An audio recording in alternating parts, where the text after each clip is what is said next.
5 episodes of South Park are sitting on Paramount Plus right now, marked as currently unavailable. Not delayed, not region locked, gone, permanently. And those 5 missing episodes are just the beginning of what this show has been quietly hiding for nearly 30 years. A character had his name changed in season 25, and then the show went back through 25 years of episodes to fix it, and still could not make it work because the character had signed his own name the wrong way in his own handwriting years earlier. A woman had her intestines removed by a toilet and died on screen, then appeared alive in the background of a later episode with zero explanation. A boy stated he was turning 9 years old, and then 6 seasons later stated he was still 8. And one of the most famous departures in cartoon history was announced in a man's name while he was lying in a hospital learning how to speak again. Welcome to East Park. Let's begin. The 5 episodes that disappeared. There are 5 episodes of South Park that do not exist on any official platform. Not pulled temporarily, not delayed, not available in some regions and not others, gone permanently. From every streaming service, from the show's own official website, from digital purchase stores, from everywhere that South Park officially lives as a piece of television. Paramount Plus carries the entire run of South Park, every episode from every season, except 5. Those 5 show up on the platform marked as currently unavailable. The South Park Studios website, which the show's own production company operates, lists them the same way. Currently unavailable, no timeline given, no explanation offered. You can scroll through the entire catalog, episode by episode, across nearly 30 years of television, and those 5 slots just sit there like holes in the floor. The 5 episodes are Super Best Friends, Cartoon Wars Part 1, Cartoon Wars Part 2, 200, and 201. All 5 involve the same thing. All 5 feature or directly discuss the depiction of Muhammad, the Prophet of Islam. Here is what makes this strange. Super Best Friends aired on July 4th, 2001. In that episode, Jesus assembles a team of religious figures to fight a villain named David Blaine, who has built a cult around his magic tricks. The team Jesus puts together includes Krishna, Buddha, Moses, Joseph Smith, and Muhammad. Muhammad appears in the episode with his own superpower, the ability to create fire. He talks, he fights, he is a full participant in the episode's storyline. The episode aired. Nobody said anything. There was no protest, no controversy, no complaints of any significance. Super Best Friends was rerun normally. It was released as part of the Season 5 DVD box set. For 9 years, it sat in the catalog as an ordinary episode of the show. Then, everything changed. In 2006, a newspaper in Denmark published a series of drawings depicting Muhammad. The publication triggered protests across the world. In some places, those protests turned violent. The global conversation around the ethics of depicting Muhammad shifted overnight and did not shift back. South Park was not involved in the Danish situation in any direct way, but the cultural temperature around the subject changed permanently, and the show would feel those consequences directly. Parker and Stone responded to the changed climate by making Cartoon Wars, a 2-part episode in season 10 that aired April 5th and April 12th, 2006. The storyline involved the animated show Family Guy planning to air an episode featuring Muhammad, causing widespread panic across South Park and eventually the entire country. The point Parker and Stone were making was direct and stated out loud within the episode itself. Kyle says it plainly: either it is all acceptable or none of it is. You cannot mock every religion and every group and then draw a protective circle around one of them. Consistency is the principle. Either the principle applies to everyone or it means nothing. Comedy Central disagreed. The network refused to allow Muhammad to appear on screen in Cartoon Wars. At the moment when Muhammad was supposed to be shown in the Family Guy episode within the episode, Comedy Central replaced the image with an on-screen message. The message read, "Comedy Central has refused to broadcast an image of Muhammad on their network." Parker and Stone put that message on screen deliberately. They were not trying to hide what was happening. They wanted the audience to see exactly what the network had done and why. The message was followed immediately by images of Jesus Christ and George W. Bush in a crude context. Images the network had no problem airing. The contrast was the argument. One religion got protection, every other religion did not. Both parts of Cartoon Wars were removed from streaming after 2010. They had aired normally in 2006. They had been available for 4 years. Then they disappeared, along with everything else. The escalation point was 2010. Season 14, episodes 5 and 6. The 2-part special marking South Park's 200th episode. The episodes are called 200 and 201. Parker and Stone built them as a comprehensive statement, an episode that brought back virtually every celebrity and public figure the show had ever mocked, and built a storyline around the accumulated weight of 200 episodes of satire. The storyline required finding Muhammad. The characters treat this this as terrifying. The entire town is afraid to even say his name out loud. Muhammad appears in 200 concealed inside a bear mascot costume, kept hidden from the audience as well as from the characters inside the show. When the costume is finally opened in 201, Santa Claus is inside. Muhammad appears later in 201, with his body hidden behind a large black box labeled censored. Before 201 even aired, a group called Revolution Muslim posted a warning on their website. The post said that Parker and Stone could be killed for depicting Muhammad. The post included a photograph of Theo van Gogh, a Dutch filmmaker who had been murdered by a religious extremist in 2004, alongside the New York address of Comedy Central's offices. Revolution Muslim stated they were not making a direct threat. The photograph of a murdered man sitting next to a business address communicated without words what the statement declined to say explicitly. Comedy Central made decisions in response. Every use of Muhammad's name in 201 was replaced with a bleep. Muhammad's body remained hidden behind the censored box throughout. And then, in the episode's final minutes, Comedy Central bleeped something that had nothing to do with Muhammad at all. Kyle's closing speech. The moral conclusion of the episode. South Park had been ending episodes with a Kyle speech for years. The moment where whatever chaos just unfolded gets distilled into a point. Comedy Central replaced Kyle's entire speech with a single unbroken bleep, lasting approximately 35 seconds. Parker and Stone released a statement confirming the bleeping was entirely the network's decision. They had not made a creative choice. They had not designed it as a joke. The network had reached into their finished episode and covered up a speech that did not mention Muhammad at all. The speech, which surfaced through an unofficial audio recording afterward, was about how threatening people with violence is the only power that actually works. Kyle says that terrorizing people gets results. Jesus and Santa Claus agree. The only real power is the willingness to hurt people. Comedy Central bleeped a speech about violent intimidation working, because violent intimidation was working on them in real time. Parker and Stone said in their statement that in 14 years of making South Park, they had never delivered an episode they could not stand behind. This was the first time. The 5 episodes disappeared from the official catalog shortly after. Super Best Friends, which had aired without controversy in 2001 and sat in the catalog for 9 years, was pulled retroactively. The IMDb page for Super Best Friends documents this directly. The episode was removed from the South Park website and Netflix streaming because it included a depiction of Muhammad. The Wikipedia article for Super Best Friends confirms it is unavailable on streaming services and is no longer streamed on southparkstudios.com. TV Line confirms in a piece covering all banned South Park episodes that as of current writing, all 5 episodes remain banned and cannot be streamed on Paramount+. The physical DVD and Blu-ray releases tell a different story for some of them. Super Best Friends was included on the Season 5 physical release. Cartoon Wars Parts 1 and 2 are on the Season 10 physical release, but 200 and 201 remain unavailable even on physical media in uncensored form. What this produces is a situation where the show's catalog has 5 permanent gaps. Not temporary, not pending review. The episodes have been unavailable for 15 years in the case of 200 and 201, and there is no public indication from Paramount+,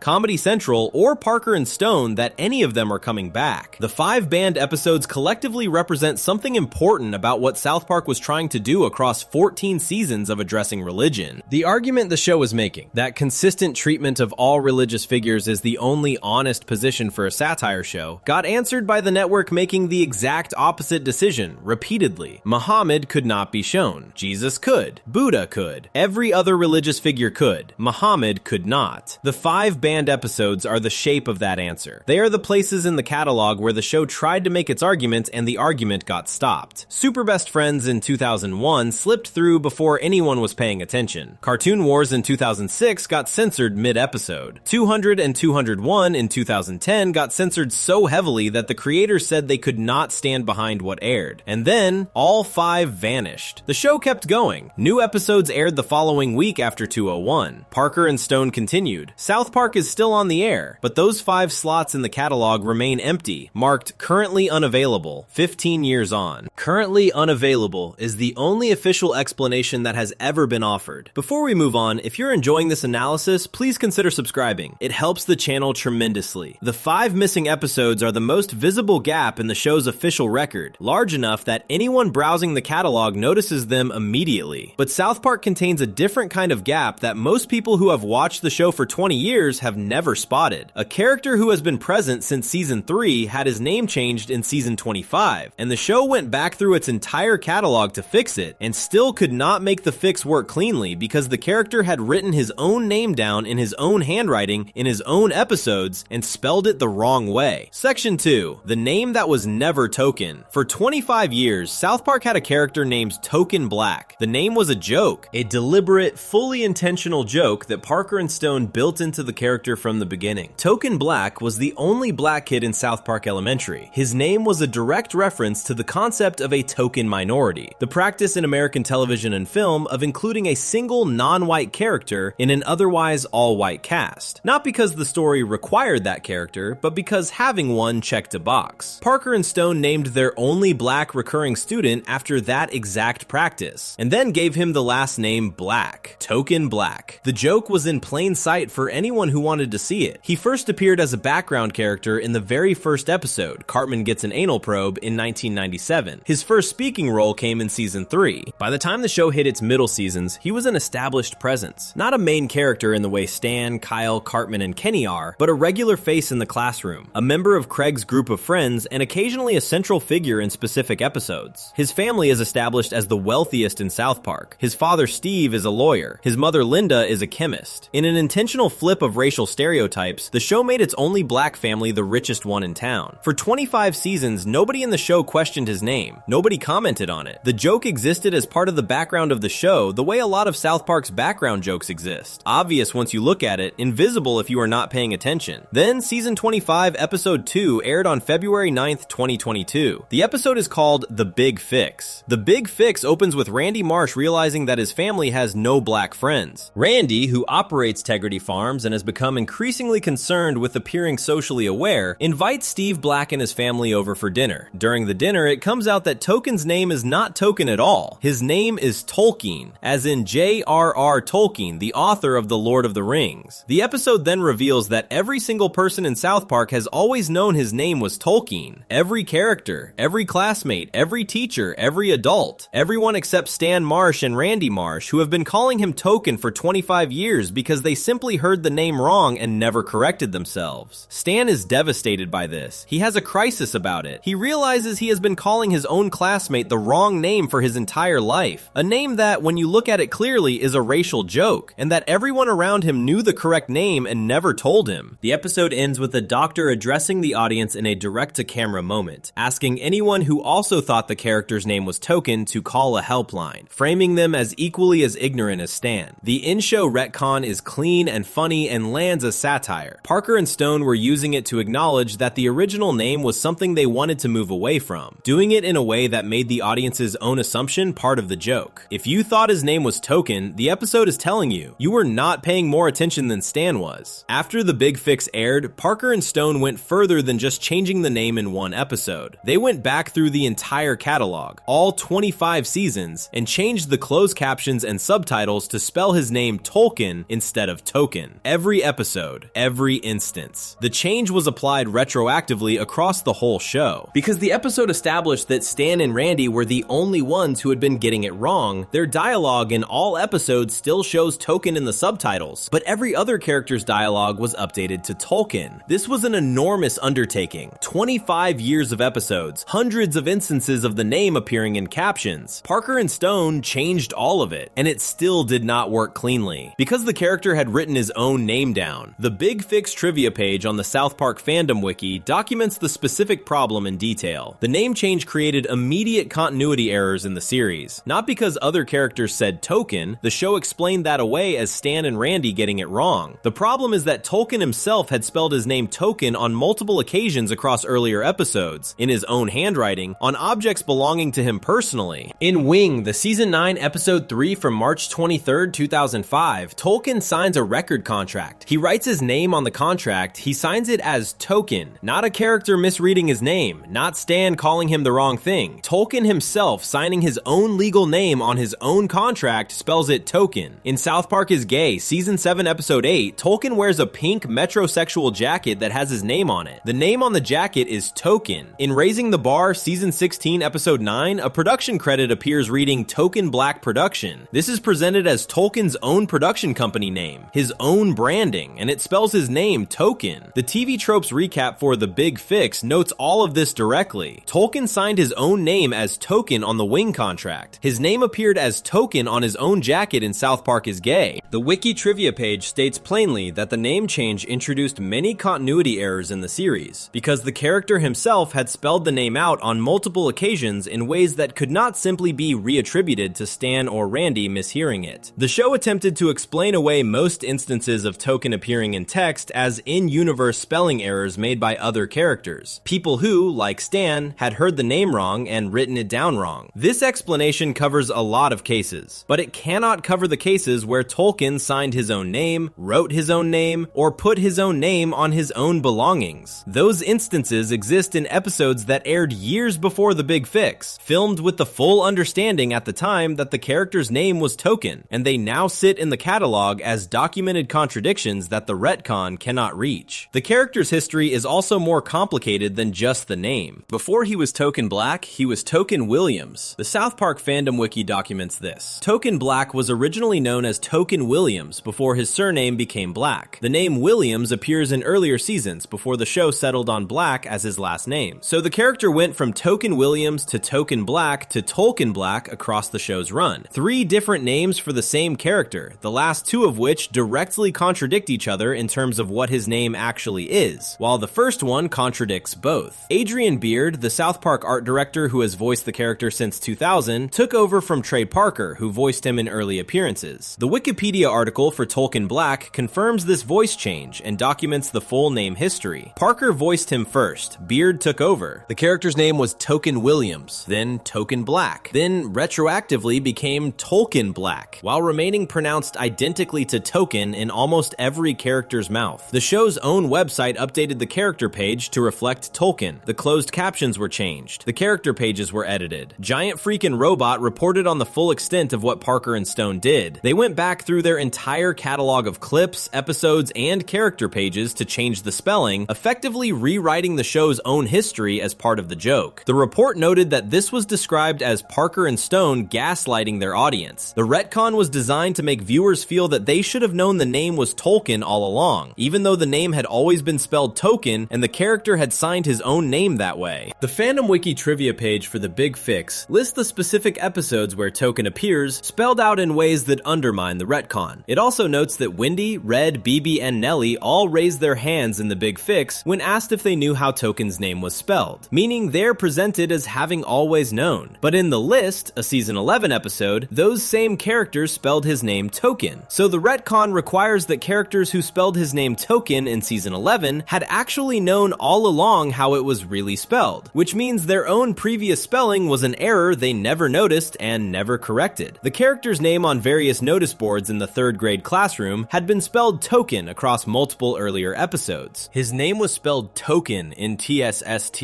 in You Have Zero Friends, and in the Pandemic Special, all episodes that predated The Big Fix, and that the closed caption update would have addressed, but that show the name written on physical objects within the show's animated world, in ways that exist independently of what any character says out loud. There is also a detail the TV Tropes recap for The Big Fix flags specifically. In the season 19 episode Tweak X Craig, the show produced yaoi-style artwork depicting various characters. Token's name appears in that context, spelled as Token. This predates The Big Fix by several seasons, and exists as part of the show's own produced content from that period. What The Big Fix accomplished in terms of satire is real, and landed well by most critical accounts. Screen Rant described it as genius self-satire. CBR called it a meta move that showcased the show's willingness to acknowledge and fix its mistakes. Comicbook.com reported on it as one of the funniest episodes in recent seasons. The joke at the audience's expense, making viewers feel complicit in the same racial blindness that Stan exhibits, works. What The Big Fix could not accomplish is a clean rewrite of 25 years of episodes where the character signed his own name, wore his own name, and branded his own production company with his own name, all as Token. Those episodes exist. The contracts, the jacket, the production credit, the classroom notice boards, they are there in the catalog alongside the updated captions that now say Tolkien. The show changed what it could reach. What it could not reach are the images themselves, the animated frames where the name appears written in the show's own hand, predating any decision to change it. Parker and Stone updated the captions, lines. The frame stayed the same. Tolkien signed his name as Token on a record contract in 2005, and that frame is still in the episode, unchanged, sitting directly underneath closed captions that now spell his name differently than he spelled it himself. Before we move on, if you're enjoying this analysis, please consider subscribing. It helps the channel tremendously. The Token to Tolkien situation is a case where the show tried to fix something, and the fix created its own set of problems. The next case is different, a contradiction that has been sitting in the show since season 5 and season 14, completely unfixed, where 2 episodes simply say opposite things about the same character's origins, and the show has never tried to reconcile them at all. Section 3. Kyle was born here, but also not born here. Kyle Broflovsky has been one of the 4 main characters of South Park since the very first episode. He is in almost every episode. He has more dialogue than nearly any other character in the show's history. His family is one of the most developed in the entire series. His mother Sheila, his father Gerald, and his adopted Canadian brother Ike have all had their own storylines, their own episodes, their own fully established histories within the show's world. And yet the show managed to contradict a basic fact about where Kyle came from. Not in some obscure background detail, not in a throwaway line buried in a crowd scene, but in 2 separate episodes, years apart, that say directly opposite things about the circumstances of Kyle's arrival in South Park. Here is the first piece. Season 5, episode 11. The episode is called The Entity. It aired in 2001. During this episode, Kyle makes a statement about his time in South Park. He says he has spent the last 5 years doing his best to earn a good name for Jewish people in the town. Kyle is 8 years old at this point in the show. 8 years old. 5 years in South Park. The math places Kyle's arrival in South Park at around age 3. This is not a complicated calculation. 8 minus 5 equals 3. Kyle is saying, in dialogue, that he has been in South Park for 5 of his 8 years. That means he was not born there. That means the Broflovsky family moved to South Park when Kyle was approximately 3 years old, from somewhere else. This is consistent with how the show treated the Broflovsky family for the first 13 seasons. They are presented as a Jewish family in a Colorado mountain town, slightly out of place, slightly different from the other families, which is part of what gives Kyle's character its specific dynamic. The idea that they moved there from somewhere else fits naturally into that portrait. Kyle arrived in South Park at around age 3. He has been there since. He knows it as home, but he was not born there. Now here is the second piece. Season 14, episode 9. The episode is called It's a Jersey Thing. It aired on October 13th, 2010, 9 years after The Entity. The storyline involves South Park being slowly taken over by people from New Jersey. Loud, aggressive, spray-tanned residents of the state who are spreading across the country. As the situation escalates, Sheila Broflovsky makes a revelation. Sheila reveals that she is originally from New Jersey. She was known there as S-Wow Titty Bang before she became a South Park mother. And then she reveals something about Kyle. She tells the town that Kyle was conceived in Newark, New Jersey. She and Gerald were still living in New Jersey when she became pregnant with Kyle. The Broflovskys moved away 2 months into the pregnancy. 2 months in, before Kyle was born. They left New Jersey while Sheila was still carrying him. The South Park fandom wiki for It's a Jersey Thing confirms this directly. Sheila reveals that Kyle was in fact conceived and briefly carried in Newark, and the Broflovskys moved away 2 months into the pregnancy. The Kyle Broflovsky page on the official South Park wiki states clearly that Kyle is the only one of the 4 boys not originally from Colorado, as he was conceived in New Jersey. So according to It's a Jersey Thing, Kyle's family left New Jersey before he was born. They arrived in South Park while Sheila was still pregnant. Kyle was born in South Park, or at minimum arrived there before he existed outside the womb. Now put both pieces together. The entity says Kyle has spent 5 of his 8 years in South Park, placing his arrival at approximately age 3. It's a Jersey Thing says the Broflovskys left New Jersey 2 months into the pregnancy, meaning Kyle arrived in South Park before birth. These two statements cannot both be accurate. Either Kyle arrived before he was born, in which case he has been there his entire life, and the 5-year statement makes no sense, or Kyle arrived at approximately age 3, in which case the Broflovskys were still in New Jersey for the first 3 years of his life, despite having supposedly left during the pregnancy. The WatchMojo Top 20 South Park Plot Holes analysis covers this directly. It notes that if Kyle was carried to South Park before birth, he has lived there his entire life, and asks why he would have implied in the entity that he only arrived at age 3. The analysis does not offer a resolution because the show does not offer one. The two pieces of information simply exist side by side in the official record, contradicting each other with no episode in between or or after that attempts to explain or acknowledge the gap. The South Park Fandom Wiki Continuity Errors blog also documents this inconsistency. The entry notes that a few episodes mention that Kyle's family moved to South Park when he was about 3, while It's a Jersey Thing establishes a different timeline where Sheila was pregnant with him while still in New Jersey, and the family moved before he was born. What makes this particular contradiction interesting is how it affects the character of Kyle more broadly. A significant part of Kyle's identity in the show, his sense of being slightly different, slightly out of place, always working to prove something, works differently depending on which version of his origin is true. If Kyle arrived at age 3, he is someone who was born elsewhere and moved. He has an origin outside South Park. There is a version of his early life, the first 3 years, that happened in a different place entirely, a place the show has never visited or addressed. The idea of Kyle as someone who came from somewhere and chose, or had chosen for him, to be part of this town carries a specific weight. If Kyle arrived before birth, he is a South Park native in every meaningful sense. He was never anywhere else. He has no other origin. The slight feeling of outsiderness that the show gives him comes entirely from his religion and his family's personality, not from any actual history of being from a different place. The show never committed to either of these versions cleanly after 2010. It's a Jersey Thing established the New Jersey pregnancy origin in season 14, but the show did not go back and address what that meant for the season 5 dialogue. The contradiction was introduced and then left sitting. There is a third layer to this. The It's a Jersey Thing episode makes Kyle's New Jersey origin into a plot device. Because Sheila was carrying him in Newark for those first 2 months, Kyle has what the episode calls Jersey in him. When he is around New Jersey people or New Jersey influence, he transforms. His hair changes, his personality shifts,